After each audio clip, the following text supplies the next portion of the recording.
Confidence एक ऐसी चीज जिससे दुनिया जीती जा सकती है, लेकिन क्या होगा जब यही कॉन्फिडेंस आपको डिस्ट्रॉय कर दे।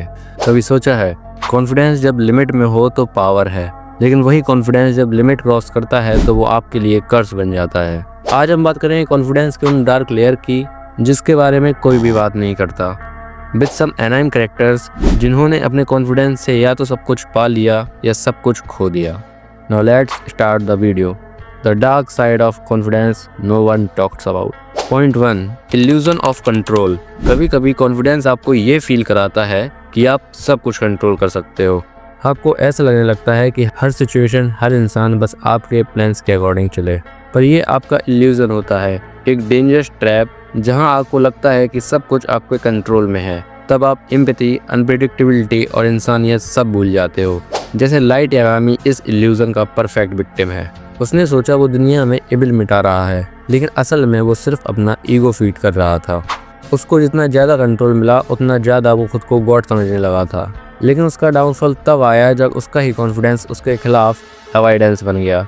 वो अपने हर एक मूव को प्लान करके रखता था, पर वो अपनी खुद की ह्यूमैनिटी भूल गया, जिससे उसका डाउनफॉल स्टार्ट हो गया। Point 2, ego disguised as confidence. हर बार जब कोई लाउडली बोलता है आई एम द बेस्ट, तो जरूरी नहीं है वो कॉन्फिडेंट हो। कभी कभी वो सिर्फ अपना ईगो छुपा रहा होता है। बचपन की इनसिक्योरिटी, रिजेक्शन या कंपैरिजन जब बढ़ जाता है तो उनका फॉर्म बनता है फेक कॉन्फिडेंस, जिसे हम ईगो का शील्ड भी बोल सकते हैं। जैसे वेजिटा सबसे स्ट्रॉन्ग बनना चाहता था, गोकू से भी ज्यादा, लेकिन उसका ये ऑब्सेशन पावर के लिए नहीं था, बल्कि एक दर्द जो उसने कभी एक्सेप्ट नहीं किया।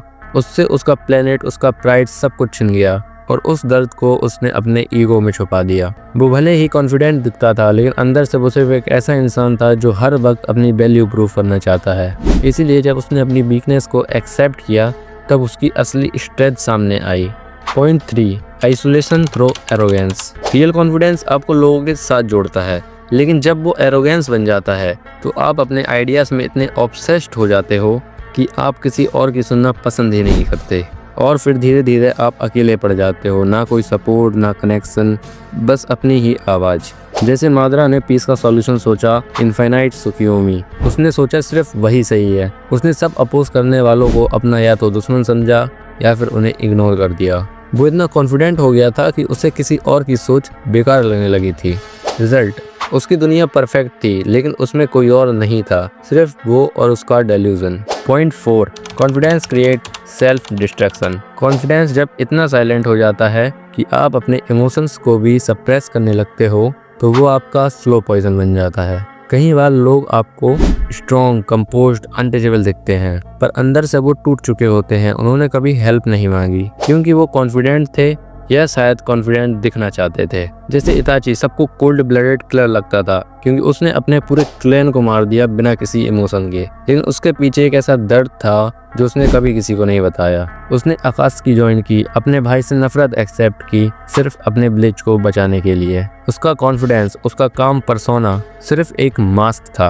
वो हेल्प मांग सकता था, लेकिन उसने चूज किया सब कुछ अकेले मैनेज करना, और इसी वजह से सबसे ज्यादा तकलीफ भी उसी ने झेली, बिना किसी से कुछ कहे। Point 5, confidence without ethics. Confidence बिना एथिक के एक वेपन बन जाता है। ये तब होता है जब आप बस रिजल्ट देखते हो मगर प्रोसेस एनालाइज नहीं करते। कॉन्फिडेंस बिना बाउंड्रीज के एक ऐसी तलवार बन जाती है जो सिर्फ सामने वाले को नहीं बल्कि आपको भी काट सकती है। जब किसी इंसान को अपने पावर का एहसास हो जाए लेकिन उसके पास उसको कंट्रोल करने की वैल्यूज ना हो, तो वो कॉन्फिडेंस डेंजरस बन जाता है। जुजुत्सु काइसन का गीटो एक ब्राइट, प्रॉमिसिंग और कॉन्फिडेंट सॉर्सरर था, लेकिन जैसे ही उसने एथिक्स को साइड में रखकर अपनी आइडियोलॉजी को ही एब्सोल्यूट सच मान लिया, तो उसका कॉन्फिडेंस ईगो में तब्दील हो गया। उसका बिलीव था कि वो दुनिया को कर्ज से बचा रहा है, लेकिन असल में वो सिर्फ अपनी ही सोच का गुलाम बन गया था। यहाँ से समझ आता है कि confidence without ethics is just arrogance bearing suit. At last we can say that confidence is beautiful but only when it is humble. जब उसमें सेल्फ अवेयरनेस हो, जब आप इवॉल्व करें, ना कि डोमिनेट। ना वीडियो पसंद आया हो तो लाइक करें, और अगर आप भी कभी ऐसे इल्यूजन में फंसे हो तो कमेंट में लिखो अवेकन। और अगर आपको ऐसे ही साइकोलॉजिकल ब्रेकडाउन चाहिए तो चैनल को सब्सक्राइब कर लो, because this is ebony mind. Welcome to the reality behind illusion of your mind.